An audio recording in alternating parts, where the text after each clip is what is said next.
세계 증시는 빠르게, 우리 증시는 폭넓게 3분 증시입니다. 연합인포맥스 이민재 기자와 함께합니다. 안녕하십니까? 네, 안녕하십니까? 네, 먼저 지난주 금요일에 있었던 미국 증시부터 정리해 주시죠.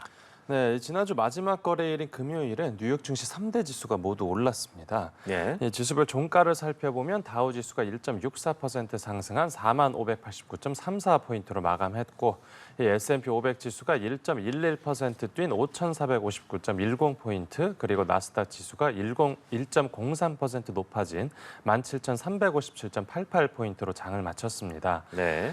특히 다우 종목 중에서는 스카치 테이프와 포스트잇으로 유명한 3M 주가가 23%나 급등하면서 눈길을 끌었습니다.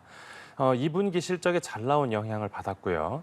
또 이어서 주간 기준으로도 살펴보면 다우 지수가 0.75% 상승한 반면에 나스닥 지수가 2.08%, S&P 500 지수가 0.83% 각각 하락했습니다.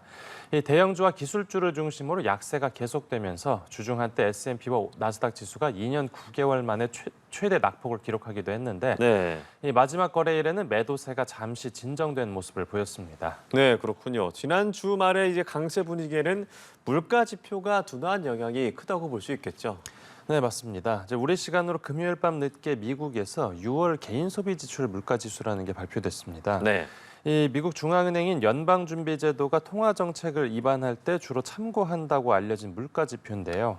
이 구체적인 수치를 확인해 보니까 6월 물가 상승률이 둔화세를 이어갔고 또 전문가 예상치와도 부합한 걸로 확인됐습니다. 앞서 미국의 2분기 경제 성장률이 잘 나오면서 금리 인하 시점에 대한 의심이 커졌는데 예. 이번 물가 지표를 확인하고 나서 시장에서는 9월 금리 인하 개시 기대감이 거의 확실시됐습니다. 지금 투자자들은 연준이 9월을 시작으로 11월과 12월까지 최대 3번에 걸쳐서 금리를 인하할 걸로 내다보는 분위기입니다. 9월뿐만 아니라 연속적인 금리 인하까지도 보고 있군요. 우리 증시 살펴보죠. 지난주 코스피 시장은 어땠습니까? 네, 코스피가 지난주 대체로 약세를 보이다가 금요일에 반등했습니다. 예. 저가 매수성 수요가 들어온 걸로 보이는데요. 코스피 지수는 0.78% 오른 2,731.90포인트로 최종 집계됐습니다. 외국인과 개인이 팔았지만 기관이 4천억 원 가까이 사들이면서 가격 하단을 지지했습니다. 또 미국에서 퍼진 인공지능 투자 회의론 속에서 하루 전에 급락했던 삼성전자와 SK하이닉스도 금요일에는 반등에 성공했습니다. 네, 기업들의 실적 발표도 있었는데 기업 실적에 따라서 주가 희비도 엇갈렸다고요? 네, 그렇습니다. 이제 먼저 실적에 잘 나온 조선주하고 금융주가 올랐습니다. 네. 이 HD 현대중공업이 16%, 그리고 HD 현대미포가 10%, 그리고 삼성중공업, HD 한국조선해양이 8%대 상승률을 기록했고요. 금융주 중에서는 우리금융지주가 11%, 신한지주가 6%, BNK 금융지주가 4% 넘게 뛰었습니다.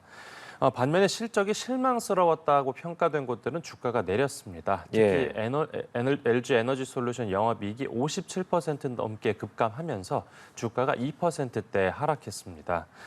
현대차와 기아도 각각 3%대 그리고 2%대 낙폭을 보였는데 하루 전에 현대차 기아가 역대급 실적을 내놨는데도 하반기 전망이 밝지 않은 점이 주가를 눌렀다고 분석됩니다. 예.